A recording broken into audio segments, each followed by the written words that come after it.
मान लेते हैं आपने आज ही अपनी न्यू वेबसाइट को लाइव किया है, टोटल फ्रेश वेबसाइट है, अपने न्यू ही बनवाई है और आज ही उसको लाइव किया है। बट अब सबसे बड़ा चैलेंज ये आता है कि हम उसको गूगल पर रैंक कैसे करवाएं।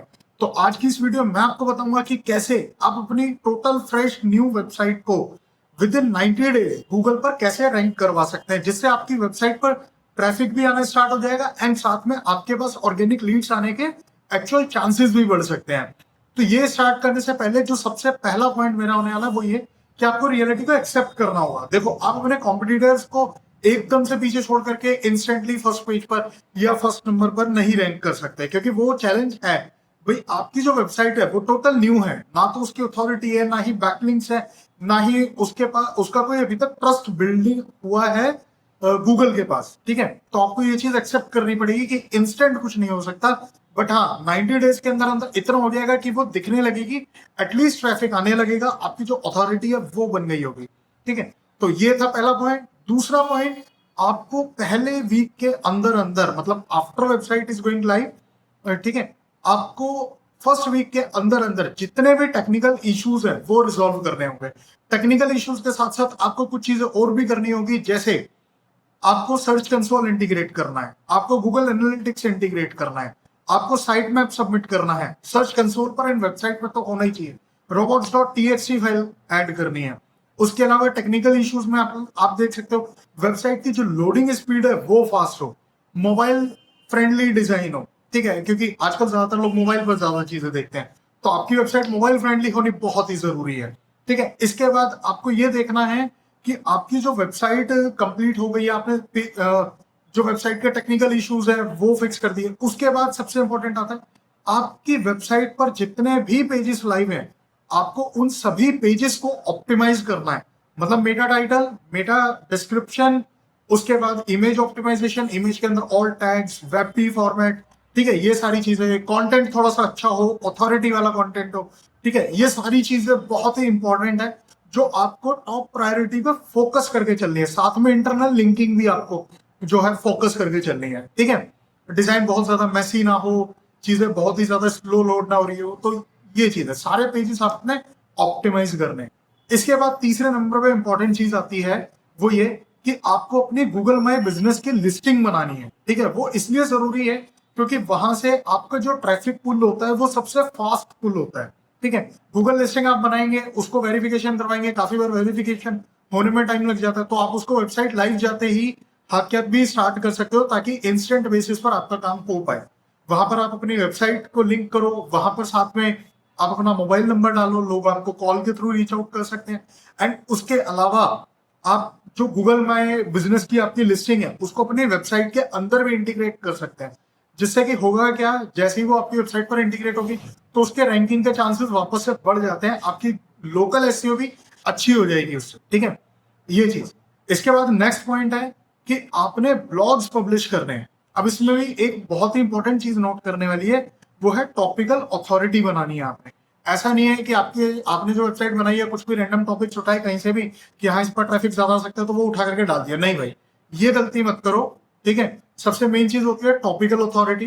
टॉपिकल अथॉरिटी में गूगल भी वेबसाइट्स को प्रायोरिटी देता है, तो आपके लिए सबसे इंपॉर्टेंट यही होने वाला है। तो आप टॉपिकल अथॉरिटी के बेसिस पर हर वीक में मिनिमम 2 ब्लॉग्स पब्लिश करो। अब ब्लॉग्स के अंदर भी आपको सबसे इंपॉर्टेंट चीजों का ध्यान रखना है। एक तो मिनिमम वो 1200 वर्ड्स के अराउंड हो। ठीक है, उसके अंदर 5 FAQs मिनिमम होने चाहिए ब्लॉग के एंड में। ठीक है, उसके बाद उसके अंदर अगर पॉसिबल हो तो एक टेबल भी ऐड कर दो, इंक्लूड कर दो ब्लॉग के अंदर। इससे क्या होगा, आपका कंटेंट जो है वो और ज्यादा जेन्युइन भी फील होगा और गूगल उसको थोड़ा अथॉरिटी भी देगा। एंड साथ में जो आपने FAQs ऐड किए हैं तो वो भी आपके पीपल में ऑल्सो आस्क वाले सेक्शन में रैंक हो सकते हैं। ठीक है, तो आपके जो चांसेस हैं वो अगेन बढ़ जाते हैं एंड साथ में आपकी जो टॉपिकल अथॉरिटी है वो बढ़ रही है। एंड साथ में जो ब्लॉग्स आप बना रहे हैं उसके अंदर इंटरनल लिंकिंग का ध्यान रखो। अब जैसे मैंने आपको बताया 1200 वर्ड्स के अराउंड आप एक ब्लॉग आर्टिकल पब्लिश कर रहे हो वीक में 2, तो उसके अंदर मिनिमम से मिनिमम, मतलब मैक्सिमम ज्यादा भी मत कर देना, अराउंड आप 3 से 4 बैकलिंक्स या इंटरनल लिंक्स आप कहें तो, ठीक है, वो रख सकते हो, बट उससे ज्यादा मत करना वरना चीजें बहुत ज्यादा स्पैमी लगने लगती है। बहुत ज्यादा कीवर्ड्स मत उसमें स्टफ करना, वरना फिर से स्पैमिंग वाली चीजें हो जाएंगी। बस जेनरिक रखो, जेन्युइन रखो एंड कंटेंट क्वालिटी को अच्छा रखो आप, ठीक है। ये सबसे इंपॉर्टेंट चीजें होने वाली है, ठीक है। उसके बाद नेक्स्ट पॉइंट आता है सबसे इंपॉर्टेंट वाला, कि आपको जो फोकस करना है वो इंस्टेंट उठा करके जो सबसे मेन कीवर्ड्स हैं, हाई अथॉरिटी कीवर्ड्स, डायरेक्टली उस पर मत जाना, ठीक है। वहां पर कोई भी वेबसाइट है उसको रैंक करने में डिफिकल्टी होती है। इवन जो पुरानी एस्टेब्लिश वेबसाइट्स है उनको भी डिफिकल्टी आती है।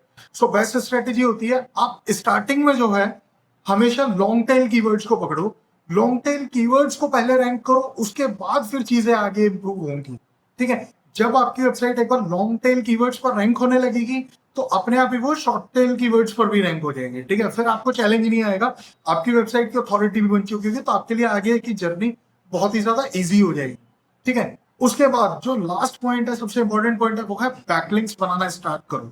अब मान लो आपके पास, जैसे कि मैंने बताया, किसी एजेंसी की आपको जरूरत नहीं है, किसी चीज की नहीं है। बैकलिंक्स आपको कौन से बनाने हैं? सबसे इजीएस्ट पॉइंट है, आप बिजनेस लिस्टिंग वाले बनाओ। जैसे इंडिया मार्ट हो गया, जस्ट डायल हो गया, ठीक है। इस टाइप की जो लिस्टिंग्स है, ट्रेड इंडिया हो गया, उन पर आप लिस्टिंग करो, ठीक है। मैं ये नहीं कह रहा आपने बैकलिंक करनी है, सोशल नेटवर्किंग कर लो, ये कर लो, वो कर लो, भाई कोई नहीं, छोड़ दो उसे। आप अगर दिन में आधा घंटा भी निकाल सकते हो इन एक्टिविटीज के लिए तो वो भी बहुत है, ठीक है। इन एक्टिविटीज से भी आपकी वेबसाइट जो है वो रैंक कर जाएगी। काफी बार ऐसा होता है कि वेबसाइट्स का अगर ऑन पेज एसईओ अच्छे से हो रखी हो, एक प्लान स्ट्रक्चर्ड वे में, तो भी वेबसाइट्स रैंक हो जाती है बहुत जल्दी, ठीक है। तो आपने बिजनेस लिस्टिंग्स करनी है, जितनी भी आप कर पाओ डेली, अगर एक भी कर लो तो भी बहुत है, तो भी बहुत ज्यादा हमने हरी नहीं करनी है, ठीक है। 90 डेज में आपकी 90 बिजनेस लिस्टिंग्स हो जाएगी, जो अपने आप में एक बहुत ही अच्छी अथॉरिटी आपकी वेबसाइट की बना देगी। आपकी वेबसाइट का डीए स्कोर, पीए स्कोर, ये सारी चीजें भी बढ़ जाएंगी। तो ये सारे वो पॉइंट्स है जो एक कोई भी स्टार्टअप, ठीक है, या कोई भी पर्सन अगर अपनी वेबसाइट को लाइव कर रहा है और वो ये चैलेंज फेस करता है कि यार 90 डेज के अंदर अंदर या स्टार्टिंग में अपनी वेबसाइट को कैसे एटलीस्ट एक सर्टेन पॉइंट पर ले जाऊं कि एटलीस्ट ट्रैफिक आ रहा हो, उसके बाद एसईओ स्टार्ट करूं। तो ये कुछ पॉइंट्स है बेसिक एसईओ के, जो आप कवर अप कर सकते हो स्टार्टिंग में, और उसके बाद आप जो है आगे की एक्टिविटीज इंप्रूव कर सकते हो। फिर वहां से आपकी वेबसाइट की अथॉरिटी और तेजी से बढ़ने लगेगी और आपकी वेबसाइट जो है और अच्छे से रैंक करेगी। तो बेस्ट पॉसिबल वे था, इजी, फ्री, किसी की हेल्प की जरूरत नहीं है, किसी एजेंसी की आपको जरूरत नहीं है इसमें। ये आप खुद से कर सकते हो। किसी एक इंटर्न को पकड़ो, उसे बिठा दो, भाई ये छोटी छोटी एक्टिविटीज वो कर देगा। साथ में इंटर्न को अगर आप बिठाओगे, भाई वो ब्लॉग्स भी अच्छे से कर देगा और साथ में बैकलिंक्स भी आप उससे अच्छे से बनवा सकते हो, ठीक है। तो ये था आज का वीडियो। अगर आपको कोई भी क्वेरी है, कोई भी प्रॉब्लम आप फेस कर रहे हैं मार्केटिंग से रिलेटेड, या कोई भी चैलेंज आपको लगता है, तो आप कमेंट कर सकते हैं, मैं उसका रिप्लाई आपको डेफिनेटली कर दूंगा। Thank you, bye bye.